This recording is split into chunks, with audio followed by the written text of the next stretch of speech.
going to look at a new module in this course, and that is photon statistics. We've already discussed the quantization of multimode electromagnetic fields, correct? So we'll have another glimpse of it probably in the next lecture. But today I would like to move straight away with the new module of this course, and that is about photon statistics.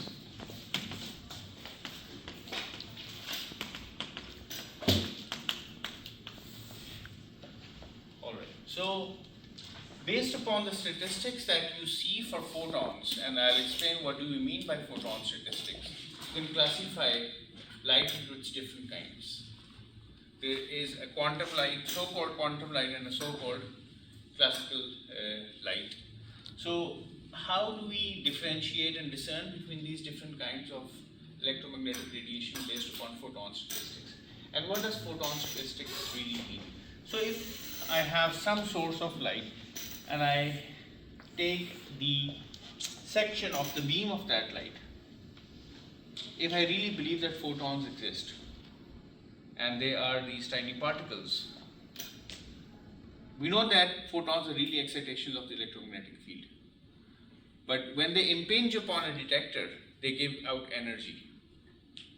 So if you have light and this falls onto a detector, then we would like to see what would be the response of this detector.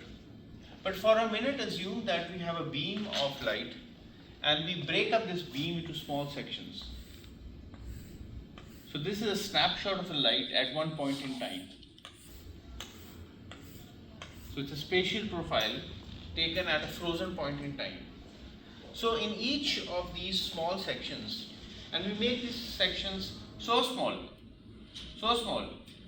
that only one photon can be in each section or none, right? So we can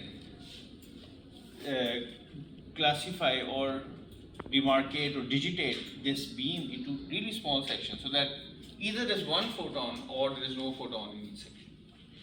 So you may have a photon, you may have two empty slots, a photon, a photon, a photon, followed by an empty slot, and so on. Right.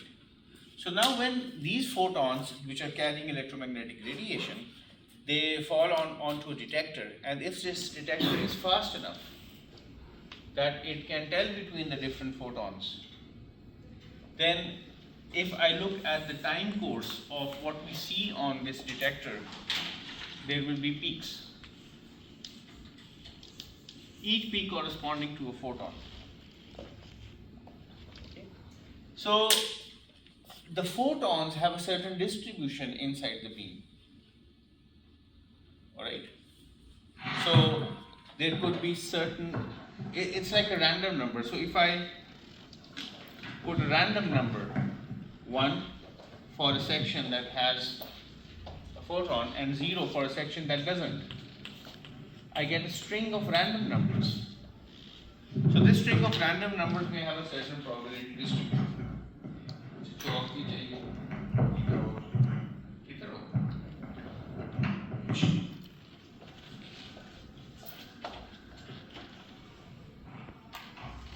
Right? So there is a certain probability distribution associated with how these photons populate the beam. But then this detector is going to have its own efficiency, quantum efficiency, which means that even if a photon strikes on it, it may or may not register a photon. So these peaks corresponding to the counts that this detector is making will have its own probability distribution. So one thing is the probability distribution of the photons inside the beam.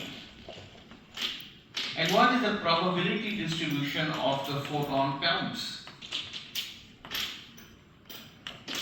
as registered by the detector? And if this has perfect efficiency, quantum efficiency is 1, then the photon count distribution is going to follow the photon distribution inside the beam. Otherwise, something else is going to happen. So we are going to look at the distribution of the photons and the distribution of photon count for different kinds of light. But first of all, I would like to highlight the two kinds of detectors are in vogue, which means two different kinds of detectors are used in experiments. First of all, we have what are called single photon counting modules. A single photon counting module has the property that if a beam of light strikes this detector, a single photon counting module, it simply causes a pulse for each photon and is triggerable with a single photon. It can be triggered by a single photon, so it is so sensitive that even if one photon strikes the detector at a particular wavelength, of course, it is triggered. So it produces these pulses, right, corresponding to the photon counts. Now generally these single photon counting modules, they are of two kinds. They comprise photomultiply tubes. These are evacuated glass tubes in which there is a high electric field, a strong electric field is applied between the electrodes. A photon comes in, there is a very tiny pressure of some gaseous ions inside the tube, so it ionizes those ions or results in electrons being ejected, and then there is fluorescence, another photon is emitted, or an electron is emitted. That electron is accelerated inside this strong electric field in the PMP, and finally a current is produced. The other kind are based upon semiconductors, and both of them are used in the laboratory. Mostly semiconductor based single photon counting modules are used. So they are extremely sensitive, they are triggered by a single photon. Remember that the human eye is also triggered by about 40-50 photons. 40-50 photons fall on the human eye, it gets triggered. There are certain marine animals that live inside the dark, in the lowest abysses of the ocean. They are triggered by only a few photons. So these are man-made synthetic single photon counting modules. So the property is that they respond to single photons. Now, generally, if you have photon detectors of this kind, their efficiency is really small. 1%, 5%, 10%, 20%, and so on. They're very low efficiency. Yes. Efficiency of the detector means that if a photon hits the detector, with what fraction does it produce a pulse? That's the efficiency, right? So these single photon counting modules have very low efficiency. And remember that if I have a beam of intensity A, then if I multiply this A with intensity I, if I multiply this I with A, I'll get the total wattage of the beam that is falling onto the detector. Because intensity is watt per square of A per area. So IA is the power. Right? IA is the power in watts that falls on the detector. I is the intensity of incoming beam.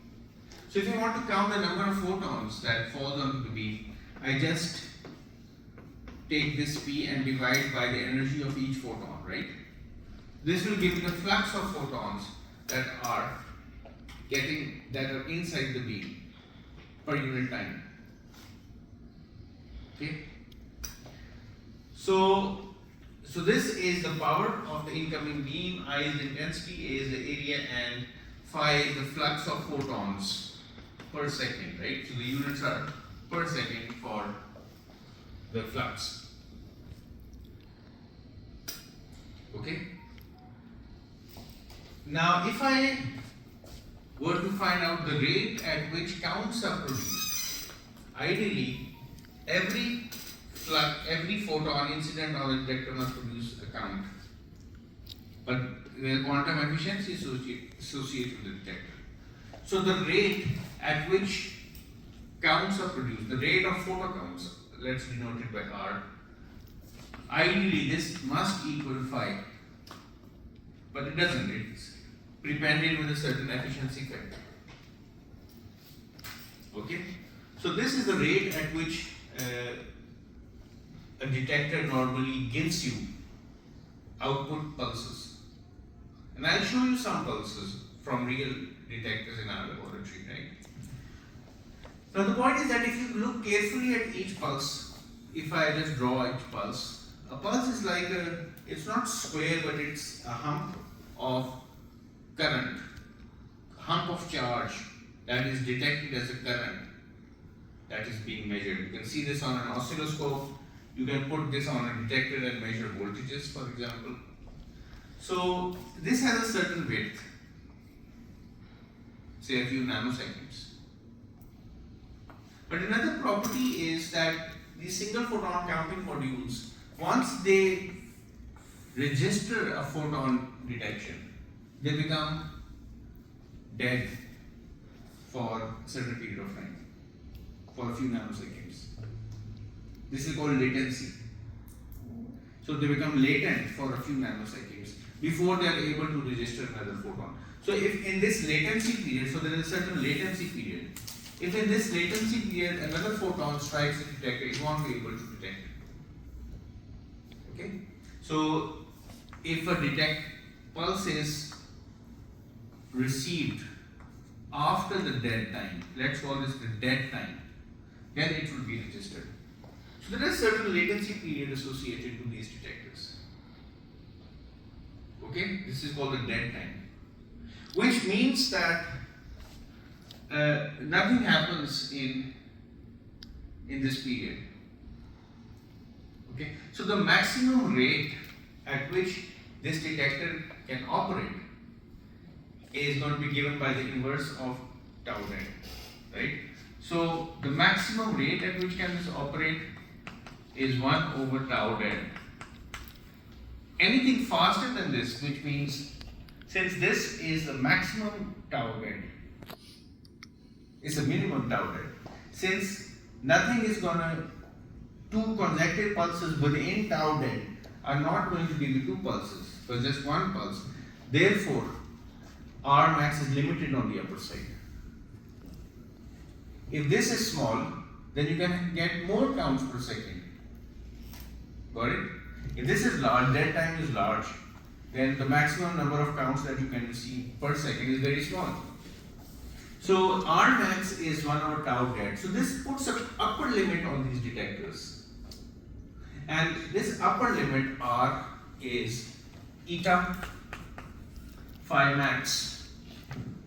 Now phi max is P max over h bar omega.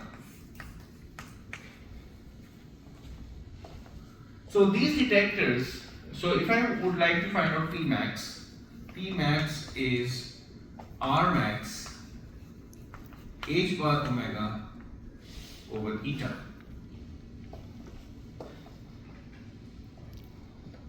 Okay, this means that P max is R max. Higher, so there's an upper limit on the power. Okay, R max, so let me read this R max by tau dead. So h bar omega eta tau dead. If tau dead is large, the maximum power of the beam that can be detected is small. So this kind of single photon counting module only works for low intensity beams, weak fluxes. Right? It cannot work with large intensities. So when you operate detectors of this kind, they can only operate when the incoming beam has a very small flux. Right? So because they are really single photon counting modules, so you need to be able to discern the photons inside your beam, which means that the photons must come in really sparsely. कभी-कभी शाज़ो नादिर आए आपकी beam के अंदर, which means that the beam needs to be really strongly attenuated. Okay, And you cannot, so if you have the single photon counting module and you turn on the lights in the room, they will be saturated. And probably they will not work, they will burn out. Okay? So these are very sensitive detectors. They respond to single photons, but their efficiencies are low. And they only work with strongly attenuated or very dim beams. Okay, G. Sir मतलब हम ये नहीं कर सकते कि pulse laser use करें तो वो पल्स की पल्स लेजर में तो उस पल्स के अंदर तो बहुत ज्यादा फोटॉन होंगे ना, इंटेंस बीम होगी उस पल्स के अंदर। ऐसा नहीं कर सकते कि वो like single photon pulse single photon pulse laser अगर आप बना सके तो क्या ही बात है। तरीके हैं बनाने के बारे में बात करेंगे हम थोड़े से एक्सपेरिमेंट्स के अब जायका चखना शुरू होंगे। So this is the first kind of detector, a single photon counting module. Okay? And the goal in these two lectures is to kind of move on to photon statistics and then relate this with quantum like number states and coherent states. The second kind of detectors that work generally well for intense beams, generally the beams that we use in our laboratory. So here the maximum power, so if for example the dead time is 1 nanosecond or 10 nanosecond. 10 nanosecond means the maximum number of R max will be 100 million count per second. 1 over 10 nanosecond. 100 million counts per second. And from that, if you know the energy of a single photon, you can find out the maximum power. That would be in the few nanowatts or microwatts. That's all. A normal pen laser that we use here, that we use in our classroom, is probably half a milliwatt or 1 milliwatt. So even from the perspective of this detector, these tiny point lasers are also very intense. Right? So for lasers of this kind, you need other kind of detectors which are really, they can be called, say, they convert flux to current detectors, right? They are diodes, or we call them photodiodes in general. Now a photodiode, for example, if you have a photodiode and you reverse bias this, put a positive voltage here. So this is a diode in the reverse bias configuration. Okay. Now this is a resistor, a load resistor RL. Now if a beam of light falls onto this photodiode, beam of light is intensity I, a current is going to be produced inside this arm, a small I. Okay? Because it starts to conduct. Its depletion region shrinks. There's a big depletion region because it has been reverse biased. When you apply light to it, the depletion region shrinks because it's a photodiode. When it shrinks, conduction goes up, current goes up. And when the current goes up, if you pick up a voltage here, voltage IRL is going to develop. That voltage can be amplified and fed into an oscilloscope or a digitizer and measured. Okay? So the measure of the voltage here is a measure of really the beam intensity. Okay? So in this scheme, suppose the measured current is IT. I is a function of time. Light is coming in and it gives some. So this really, we would like this current to be proportional to the incoming intensity, which could be a function of time. Right. If this incoming intensity is a constant, I naught, ideally, one would assume that we get a constant current at the output. But we don't. We still get an IT, which has a constant component. Let's call it a constant DC component, and some fluctuation in it.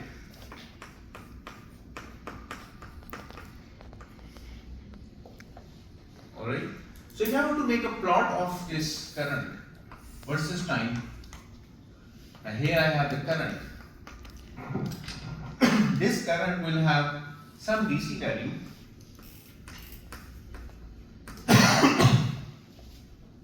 This is 0.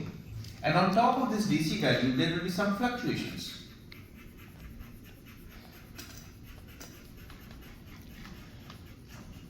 Right? So the overall current is this DC value plus this AC component, the so-called AC component. It has fluctuations. Now where are these fluctuations coming from? Even if you shine in constant, steady light, where are these fluctuations coming from? So if everything else, if this is really constant, one would naively assume that there should be no fluctuations. But there are fluctuations because of the graininess of the photons. Because whenever you have the beam coming in, the beam has a certain average number of photons in a given amount of time. But it also has a variance. It also has delta n. So there is some distribution of photons that is coming in, some probability distribution. There is some average number of photons in the section of the beam and some variance in that section. And I want to explain this. That variance in that section is due to the discreteness of the photons. So the photons are quantum particles, they are discrete particles. Every probability distribution. Remember, even for a coherent state, you had. So if I were to take a coherent state, get alpha had an average number of photons, but it also had a delta n, which was the average number of photons squared. Right? So there is some variance in the number of photons, and if this were a perfect detector, or even if it weren't, it had a fixed efficiency, then there would be a variance in the electrons that are produced as well, because each photon is giving you electrons. So there is a variance in the current that is produced. Okay, so this variance in the current is representative of the fact that photons exist. This kind of noise, which is solely due to the graininess of the photons, which is seen even when there is a constant intensity light falling on to this detector. This kind of noise is called short noise. Okay? Yes, please. Yes, I'll get it.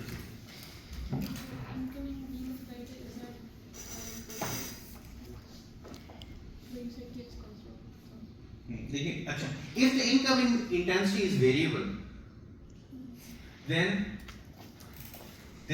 this will have contributions from this classical variance as well. So it will be short noise plus some classical noise. So if this is variable, which means that if this intensity is non-constant, then you will not be at the short noise limit. You might be at some higher limit. Right? Okay?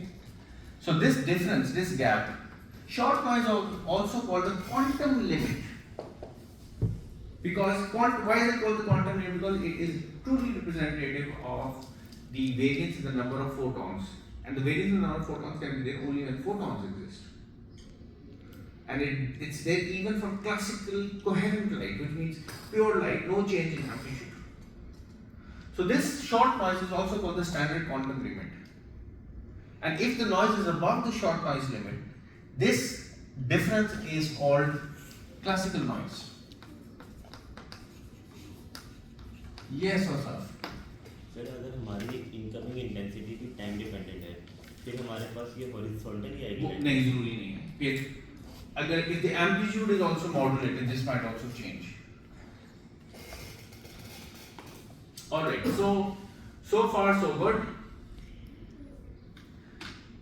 So generally we would like to do if you really want to explore quantum mechanics and quantum optics, you would like to work with a short noise field? Yes, please. Sir इस किस्म के detectors का भी कोई latency होती है? इस तरह के detectors की generally no, they are super fast detectors. Generally no. There could be some time constants associated with the capacitance of this or the capacitance that add to this, but generally the semiconductor itself is super fast. So it's some, but it cannot be instantaneous. There is still some capacitance associated with it, which makes the current rise and fall at some time constant, which could be very small. Yes, sir. Sir जो coherent state होती है उसमें तो uncertainty होती है, अगर numbered state हम use कर रहे हो तो फिर उसमें स्टेट है प्योर स्टेट है, उसमें नंबर्ड स्टेट अगर हो जिसमें फिर डेल्टा इन जीरो होता है, अगर तो फिर you cannot use a detector of this kind. Then you have to use a detector of this kind. That's the problem. So you cannot use these high efficiency detectors are not sensitive enough to look at number states. You need to use a single photon counting module. So the point I'd like to make now is a little bit about short noise, and I'll give a homework problem for this. Remember, suppose I am inputting, suppose this detector has infinite efficiency, efficiency of 1, which means that any photon that comes in produces a count. So I'm representing photons by small n inside the beam and counts by capital N. So there is a one-to-one correspondence between a photon and a count if the efficiency is 1. Correct? Now you know that suppose we have a coherent beam of light coming. For a coherent beam of light, delta n, small n, which will be the same as that delta capital N because of this point here, this must be equal to n average squared. Right? Or in other words, delta n square equals delta capital N squared n average. So this is delta n is every n corresponds to an electron that is produced inside, and that electron contributes to the current. Right? So delta n square is really proportional to delta I squared, correct? Because each photon count produces an electron. And if it's linear, then no matter what the n is, I should respond linearly. Now this means that delta I squared must be proportional to the average number of photons in the system. The average number of counts in the system. Delta I square must be proportional to the current. And in fact, the average current. So this is a property of short noise. This noise has a variance, delta I squared. So there is some delta I associated with it. You take the square of this, that's called the variance or the mean square noise. And if I look at the power that is received here, now this is not the optical power, this is the electronic power. This is the optical power. But now I'm talking about the electronic power that is coming over here, or actually here. This power is of course I square into this RL. I square into RL. Now what I assume now is that I'm just looking at the gradient. So really from this point onwards I'm assuming that I have placed a capacitor here. The capacitor blocks the DC and only lets AC to pass through. So I put this variance, this noise, onto the close to the origin, right? So now I'm looking at the AC noise. I'm just looking at the noise. So this is a noise power. Noise has power in it. If a physicist does not understand three things, he or she is an incomplete physicist. Noise, complexity, and uncertainty in the modern world. It's not about exactitude, it's all about noise. So all statistical mechanics gives you noise. Noise is so important. Keep that in mind. So this noise power is I square RL. But we've seen that I square is, so this is actually delta I square because I'm talking about noise power, so delta I square. So this is delta I square RL, and this is proportional to I average. The noise power is proportional to the average current. A signal that has this property in which the noise power is proportional to the amount, the DC amount of that signal, that's called short noise. Okay? So noise power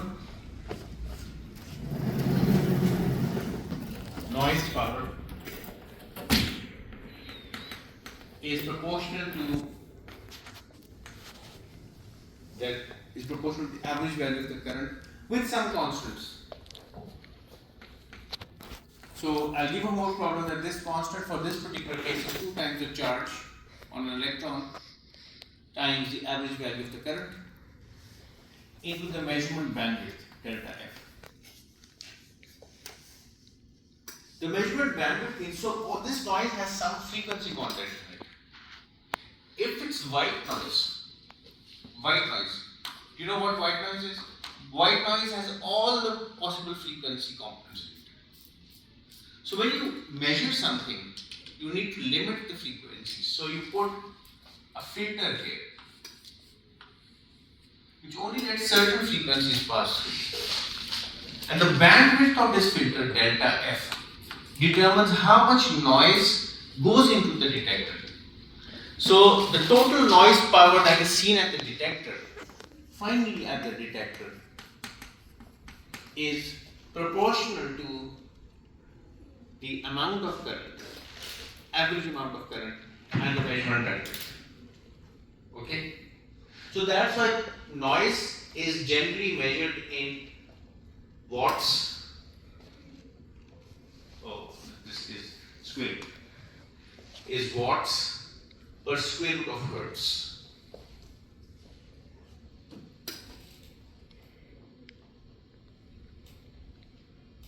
Yes, Johnson noise में delta F. I'm sorry, it's delta F. Johnson noise में sorry, I'm sorry. Delta F. So this is a definition of short noise in which the noise power is proportional to the amount of current. Higher the current, higher will be the short noise. More intense beams will give you more short noise. If I increase the intensity of this beam, even if it's constant, then the noise power will go up. So if I make a plot between the incoming intensity, even though it's constant, and the noise power, this is going to be straight line. And this intercept really represents if nothing goes into the detector. For example, the vacuum state goes into the detector, there will still be some noise that is received at the detector. Okay? So basically noise is of two kinds. One is short noise also short noise. The other is Johnson noise, which is due to the thermal vibration of electrons. But this short noise is primarily due to the nature of the photons, due to the graininess of the photons. Okay? Now you have a question.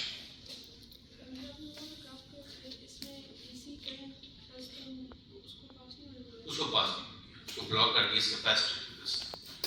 And delta F is the requirement of measurement. Now, one thing I'd like to how do you reach the short noise limit? Every laser, even if you buy a really expensive laser, will have something called classical noise, which means there will be some fluctuation in the intensity. You'll never be at the short noise limit.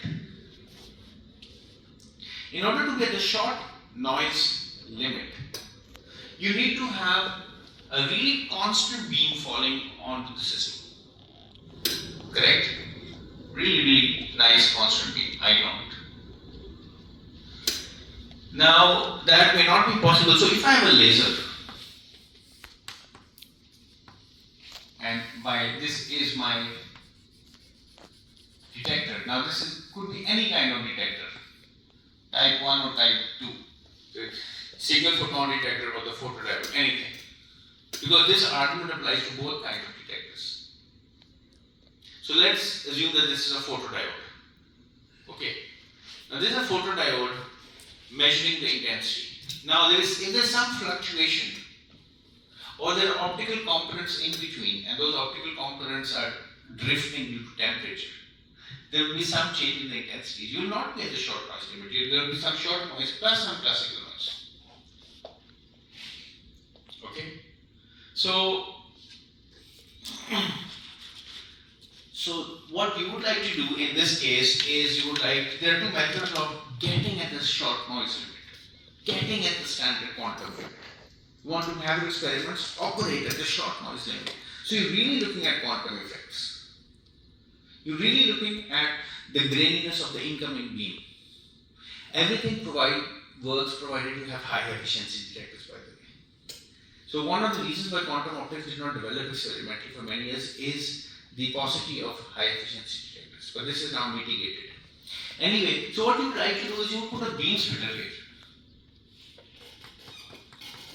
Say 99 to 1 beam splitter, which means that lets 99% of the light go through and only 1% of it is reflected. So it does not disturb the beam, but takes a small tap of a very small intensity and routes it to another channel, to another detector, which has to be more sensitive, by the way, because intensity is 1/100th of the intensity of this beam. Now you measure this, and then you have a negative feedback loop, which feeds into the laser. So if the intensity is going up, this negative feedback loop tries to bring it back down to I0.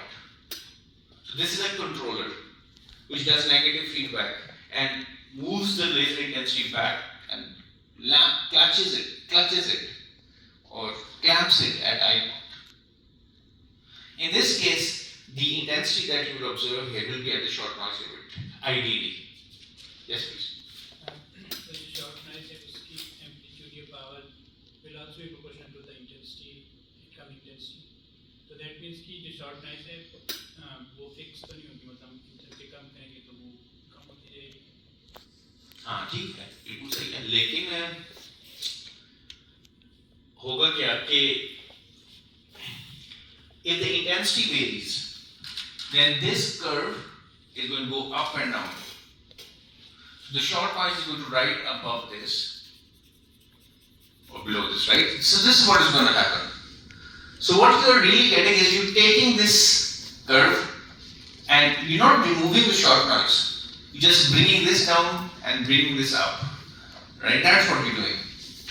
So that's what this negative feedback does. It looks at the overall intensity.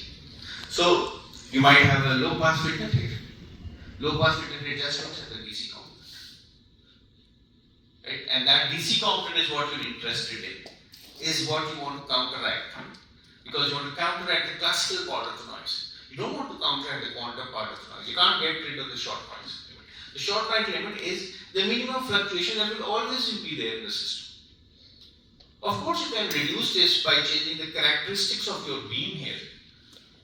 So, number states will have no short noise, right? Squeeze states will have a short noise below the coherent state limit. ये सारी चीजें हम देखेंगे. So this is one method of using negative feedback to control the short, to bring your detection to the short noise limit. Yes, please.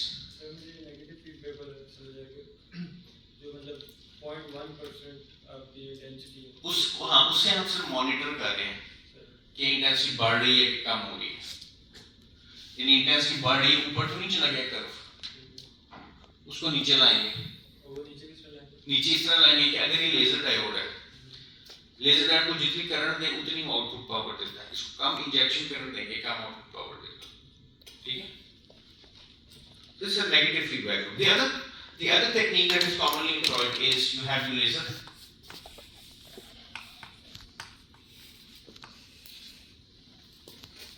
And then you have a beam splitter, a 50-50 beam splitter. Half of the intensity goes straight, the other half is reflected. You have a mirror, and you have two detectors here, D1, D2. And they are perfectly matched detectors, identical behaviors, exactly the same behaviors. Okay? And then their outputs, which are of course electronic signals or currents, they are fed into a difference amplifier, a differential amplifier. A differential amplifier is an op-amp based circuit that looks at the difference in the input voltages on its two inverting and non-inverting input and produces an output which is proportional to this difference. So if the classical noise is the same, then the difference of this will suppress the classical noise, but the short noise will not be suppressed. So this is called a balanced detection technique. In this balanced detection technique, you can also attempt to reach the short noise limit. Okay? Now let's take these concepts a bit further and let's look at different kinds of light. But first of all, let's look at what is meant by the Poisson distribution. The Poisson distribution is like a watershed between quantum and classical. So if I have the Poisson distribution, if you have a distribution that is tighter than the Poisson, it's generally quantum. Otherwise, you have classical. The Poisson distribution, short noise is at the Poisson. Short noise will be Poisson distributed. Okay, short noise will be Poisson distributed, and I'll explain why. Okay. And we remember that when we were looking at the coherent states, we found the probability of finding n photons in a coherent state. Take a modulus square of this.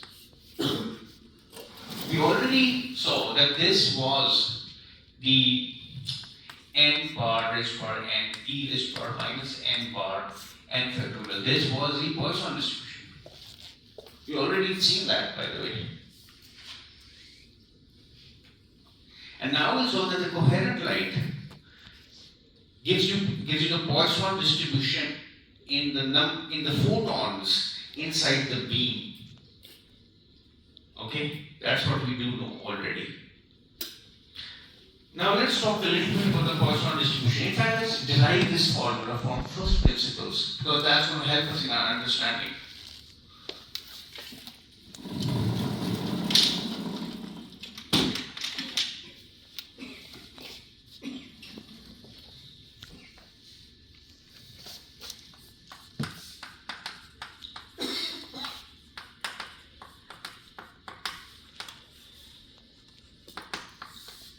Suppose I have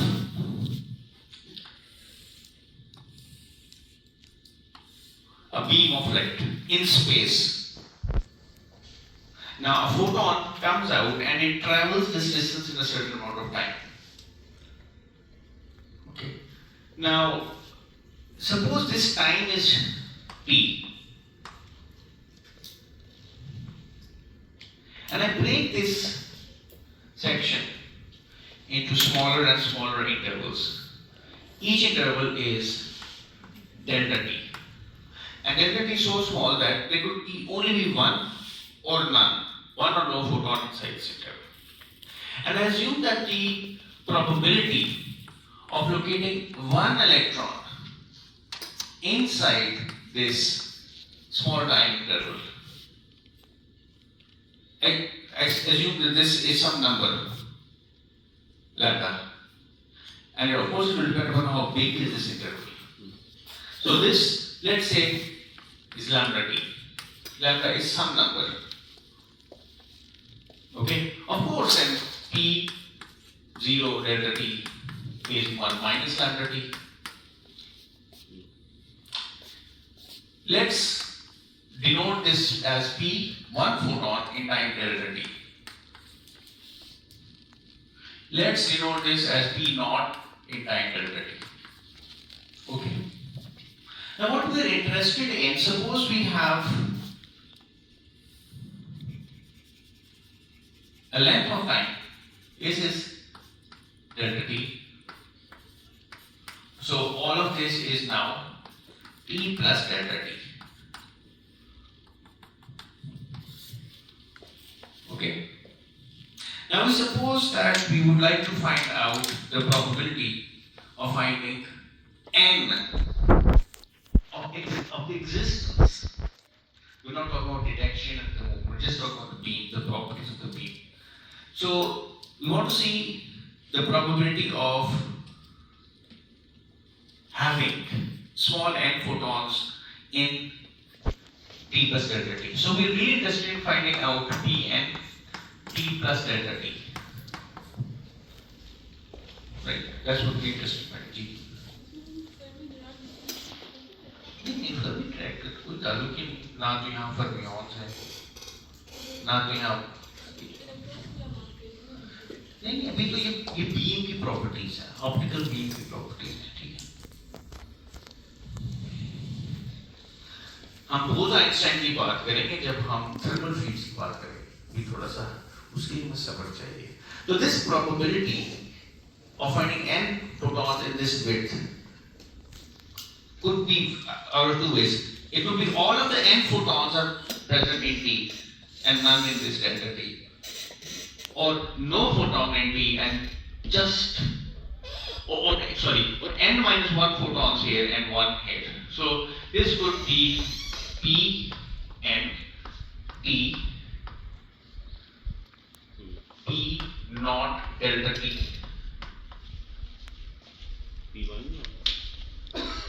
नहीं n सारे के सारे इधर आ गए ना पहले वाले से, plus p n minus 1 t and p1 delta t. Okay, so this would become p n t p naught delta t is 1 minus lambda t plus p n minus 1 t is lambda t.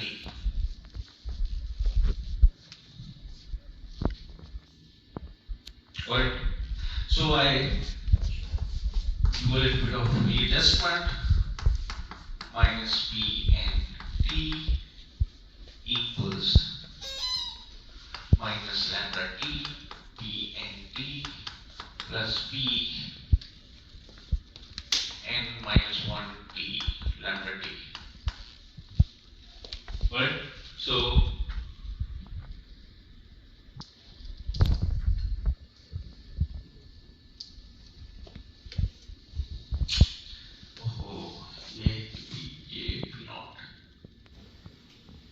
delta t है, sorry ये delta t को माफ करेंगे, delta t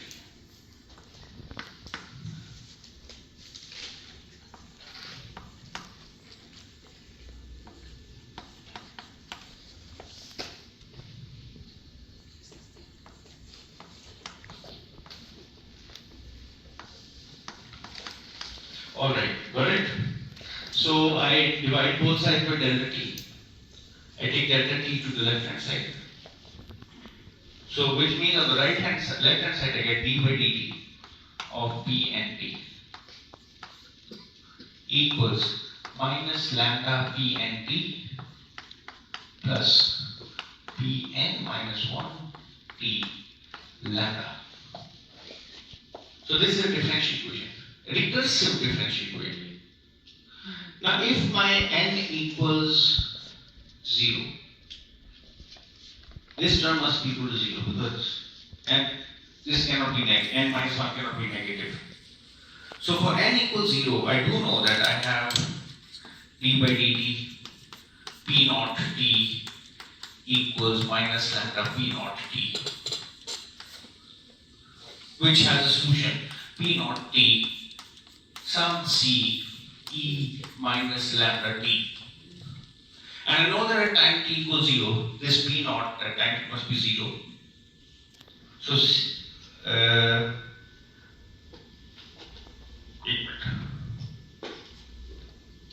no, it must be 1, sorry. At time t equals 0, the probability that I do not see a photon is 1. So this is 1, so c is 1. So this means that I do now know that my p naught t is e minus lambda t. So this is my starting point for this recursive equation. So when I insert the starting point, let me do one step.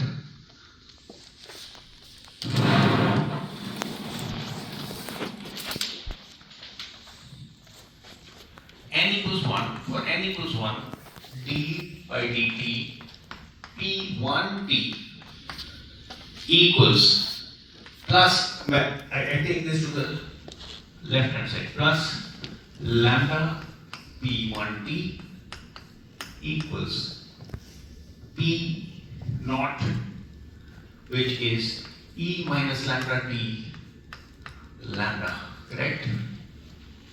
So I solve this. When I solve this, I get lambda t e minus lambda t. Alright? Now I put this p1. Remember, I need to have these initial conditions as well, but each of the initial conditions at time t equals. So how do I solve this really? I solve this by multiplying both sides by e lambda t, dp1 over dt, right? Integrate, or let's integrate at the end.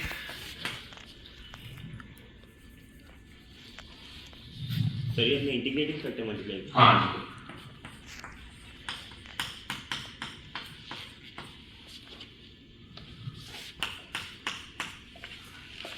So this is d by dt of p1 e lambda t lambda, right?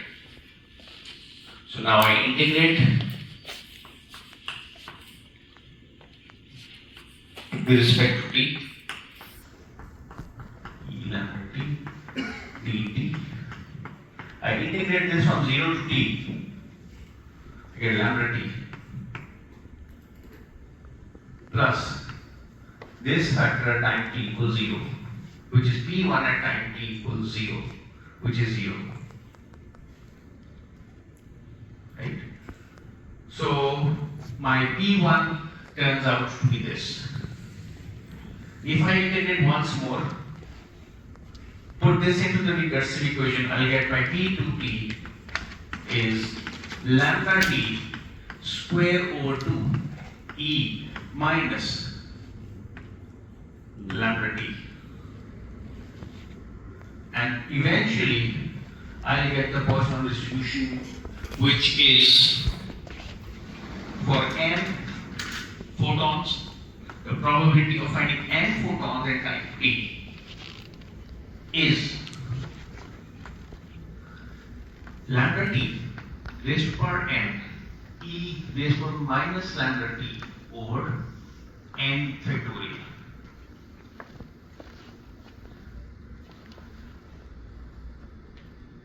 So what is lambda t? Lambda t will be the average number of photons in the length t, because lambda is just in one small segment delta t.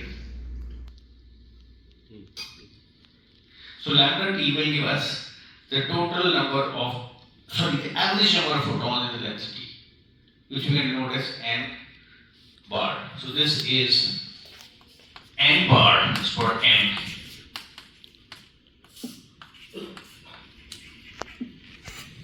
Now this assumes that inside this region, this assumes this thing. So the probability of finding a photon is lambda in this small region, lambda delta t, in fact, in the small region. Okay, so if I multiply that lambda with all of this time, what do I get? I get the average number of photons in here. Because this lambda is either 1 or 0.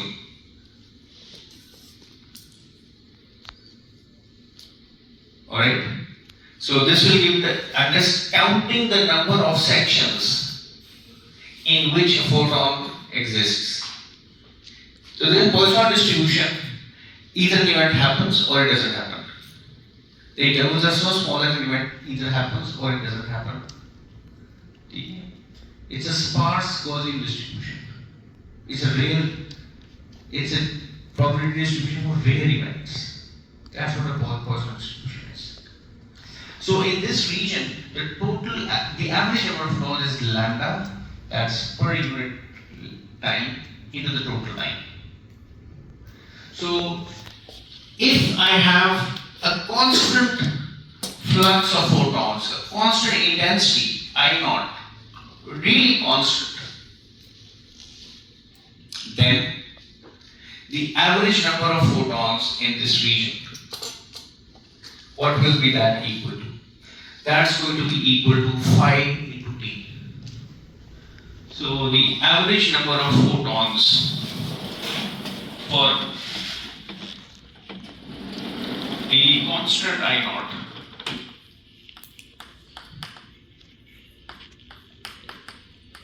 the average number of photons A is going to be equal to the flux of photons, that's per unit time, I multiply this with t. But the flux of photons is given over here, E over h bar omega. P over h bar omega t. Now P is IA T over h bar omega.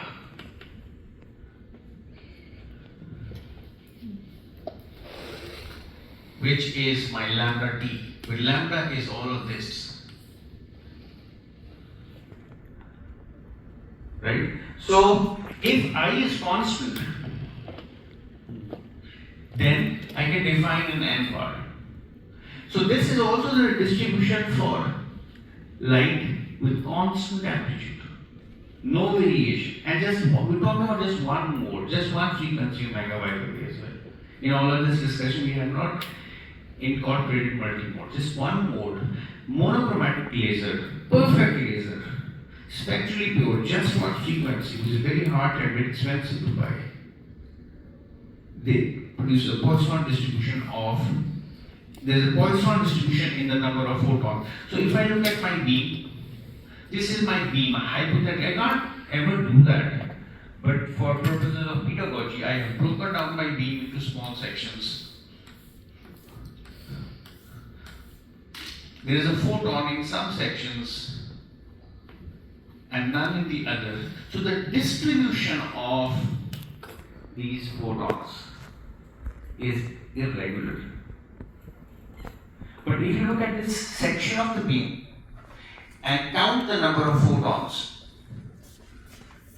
so if I put n here and make a histogram, a probability distribution is really a histogram. If I do that, I'll get a Poisson distribution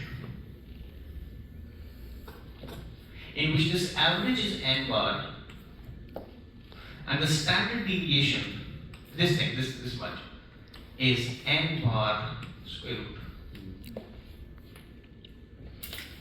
And this is also followed by a coherent quantum state, which is at the boundary between coherent and quantum and classical. So coherent quantum state also has a Poissonian probability distribution.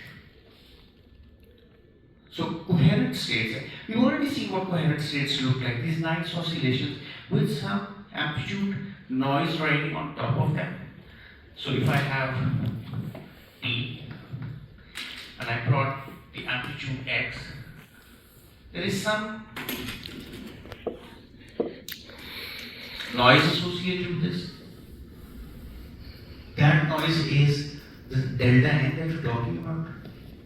So coherent state represents a perfectly stable monochromatic laser which has infinite time coherence. Does not show any phase jitter whatsoever. Now we would like to do two things in the next lecture. What does classical or coherent light look like? Can this interval, can this uncertainty be bigger than delta n? Can we have super-Poissonian statistics? For chaotic light, for thermal light, yes. We can also have distributions that are tighter. As we know, we do know one extreme to the number states. We can also have quantum light, which is not describable by any classical theory, which has a tighter distribution. If you have perfectly efficient detectors, then this capital N will follow small n. And if you have imperfect detectors, a Poissonian distribution sampled imperfectly is another Poissonian distribution. A super-Poissonian distribution sampled imperfectly is a Poissonian. A sub-Poissonian sampled imperfectly is another Poissonian. So generally it's easier to see Poissonians because we have imperfect detection. It's very hard to see sub-Poissonian or super-Poissonian. Okay, so we'll talk more about this in the next lecture.